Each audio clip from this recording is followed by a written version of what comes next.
Dengan perbincangan untuk kita lihat bagaimanakah pengurusan kewangan yang dapat kita lakukan dan dapat kita adaptasi di bulan Ramadan dan juga apa yang boleh lakukan persediaan menjelang Aidilfitri. Kita persilakan tetamu kita Faiz Azmi merupakan pengasas Financial Faiz. Saya nak ucapkan terima kasih Faiz kerana sudi meluangkan masa bersama kami. Faiz, kita tahu sekali lagi tahun ini kita akan menyambut bulan Ramadan dan kita akan menyambut lagi Aidilfitri. Mungkin Faiz boleh kongsikan apakah antara unjuran Faiz terhadap corak, trend, pattern perbelanjaan rakyat sempena puasa menjelang Aidilfitri berbanding dengan tahun-tahun sebelum ini? Terima kasih Nani. Okay, so basically kalau kita tengok untuk tahun ini ya, permulaan sekolah berlaku pada hari ini dan keesokannya adalah bulan Ramadan. Ini memang memberikan impak yang besar kepada pembelanjaan untuk bulan Ramadan dan juga hari raya. Kalau kita tengok ya, hari raya sebenarnya bermula musimnya beberapa hari sebelum raya itself. So kalau bulan Ramadan tu minggu kedua tu pun kalau kita tengok banyak kedai-kedai dah lanjutkan dia punya tempoh buka kedai. Kalau kita tengok macam pasar raya Jakal ya, memang dilanjutkan dia punya waktu tutup tu daripada pukul 10, 11 sampailah jadi pukul 2 dan 3 pagi. Sebab mereka expect akan ada banyak pembelajaran dilakukan sebelum raya itself. Tetapi pada tahun ini, maybe impact tu akan berkurangan sedikit kerana faktor-faktor ekonomi, dalaman dan juga luaran. Dan Faiz, kita tahu rakyat Malaysia banyak hidup dengan belenggu hutang sini sana dan seperti dilihat seperti akan ada banyak lagi kes BNPL. Jadi bagaimana situasi hutang berlebihan semata-mata untuk membuat persediaan menyambut perayaan Aidilfitri? Pandangan Faiz. Isu BNPL ni bukan sahaja berlaku pada musim raya tapi musim naik sekolah. Bila saya cakap sekolah tu bukan sahaja sekolah kebangsaan dan sekolah menengah saja tapi termasuk sekolah untuk degree dan untuk universiti lah. So tetapi ia ditingkatkan lagi dengan masalah bila musim perayaan. Manusia biasanya memang ada perasaan ingin menunjuk kejayaan. Itu memang normal. Tak kisahlah sebesar-besar kereta dan rumah sampailah sekecil-kecil telefon. Itu pun telefon dah makin mahal sekarang ni. So memang kita selalu dengar bila sampai waktu-waktu raya ramailah menunjuk-nunjuk. Ini dari segi connotation yang agak buruk ya. Menunjuk-nunjuk dia punya pembelian. Sama ada benda tu adalah penting, memanglah telefon tu memang penting. Tetapi kadang-kadang dengan adanya BNPL daripada barang yang tak boleh, tak mampu untuk dibeli dengan cash. Okay, dijadikan benda tu boleh dibeli. Walaupun mereka ni kadang-kadang kalau kita tengok tidak layak untuk mendapatkan kad kredit. Kenapa saya tekankan pasal kad kredit? Sebab kad kredit ni, BNPL dengan kad kredit ni adalah benda yang agak sama. Kad kredit kita swipe dahulu, boleh bayar dalam bulan depan ataupun dalam 6 bulan, 12 bulan yang akan datang. BNPL pun sama. Tetapi untuk golongan yang tak layak untuk ambil kad kredit ni ada sebab dia. Maybe kita boleh tengok dari segi gaji dia. Minimum requirement untuk dapatkan kad kredit adalah RM2,000 kalau saya tak salah.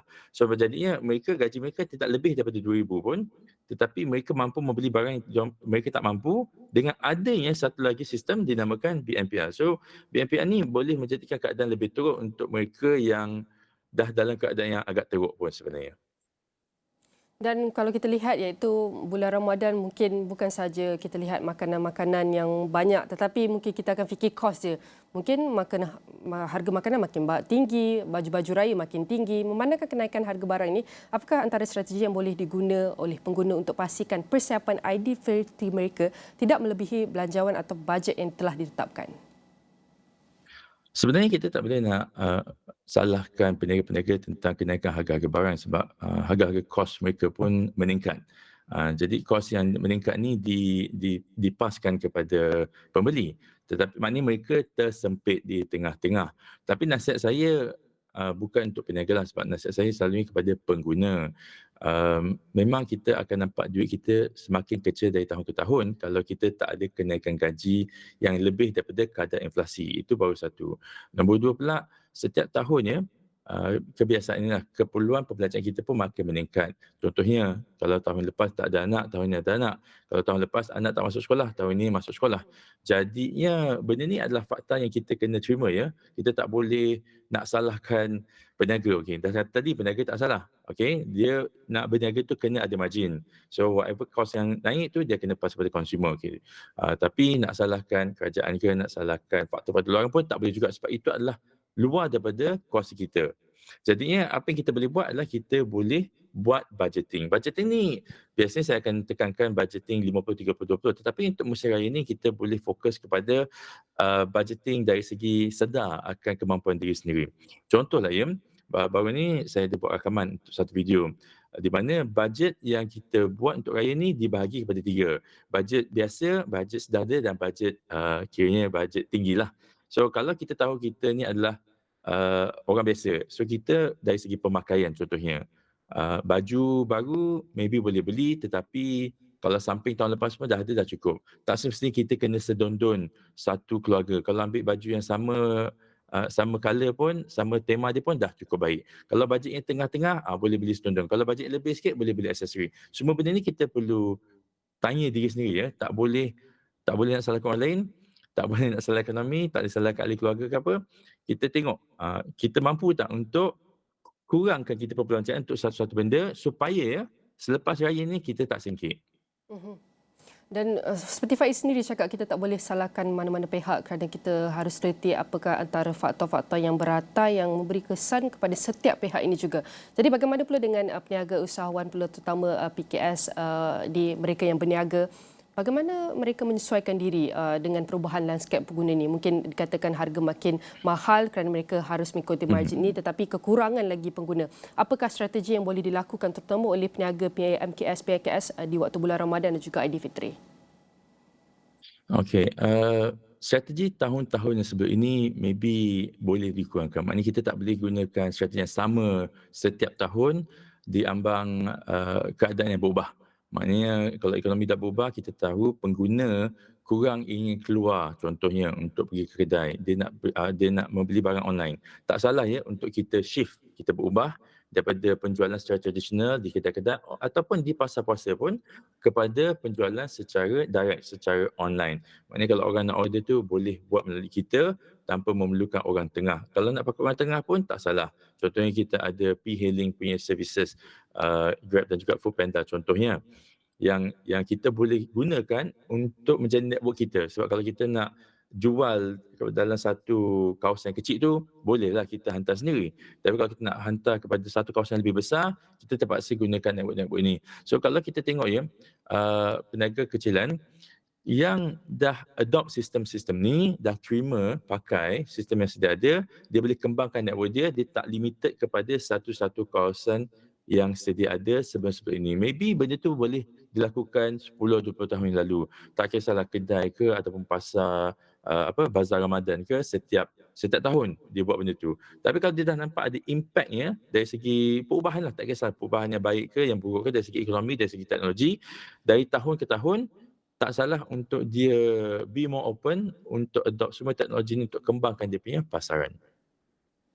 Faiz, berbakikan 2 minit, mungkin Faiz boleh kongsikan antara top 3 tips, hacks kepada pengguna-pengguna di luar sana. Mungkin ada yang berkata, okey, mungkin bulan puasa ni jimat sikit duit kerana kita hanya beli untuk sahur dan untuk buka puasa. Tetapi bila Aidilfitri banyak pula, bagaimana untuk kita pastikan tiada kejutan terhadap pengguna mahupun terhadap penjual-penjual ini? First of all untuk pengguna dulu ya, kena planning. Sekarang ni esok dah malam ni insya-Allah malam ni dah masuk pun Ramadan. So maknanya raya pun dah nak dekat. Ramadan belum habis tapi raya dah fikir ya. Tak apa, sebab contohnya kalau kita cakap pasal nak balik kampung ya, tiket-tiket semua logistik semua tu dah kena fikir sekarang. Ada orang dah fikir sebelum Ramadan lagi dia dah beli tiket. Itu nombor satu.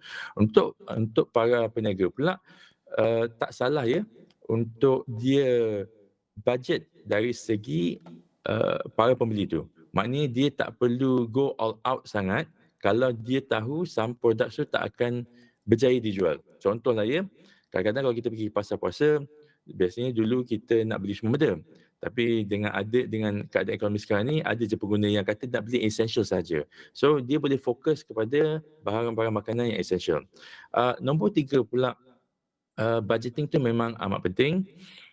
Kita jangan beli untuk impress orang lain, kita beli untuk kegunaan kita sendiri saja. Tapi benda ni bukan untuk raya sajalah. Benda ni adalah untuk sepanjang tahun. Jangan hidup berdasarkan kacamata orang lain, sebab yang kena bayar benda tu sebenarnya end up kita jugalah. Walaupun kita akan mula berpuasa pada esok hari, saya nak ucapkan terima kasih kepada Faiz Azmi, merupakan pengasas Financial Faiz yang telah berkongsikan antara tips hack bagaimana untuk kita mengurus kewangan di bulan Ramadan dan juga menjelang perayaan Aidilfitri, dan semua perbincangan ini akan kami rangkumkan dalam extraawani.com. Jangan ke mana-mana, kami akan beristirahat seketika dan kembali selepas ini.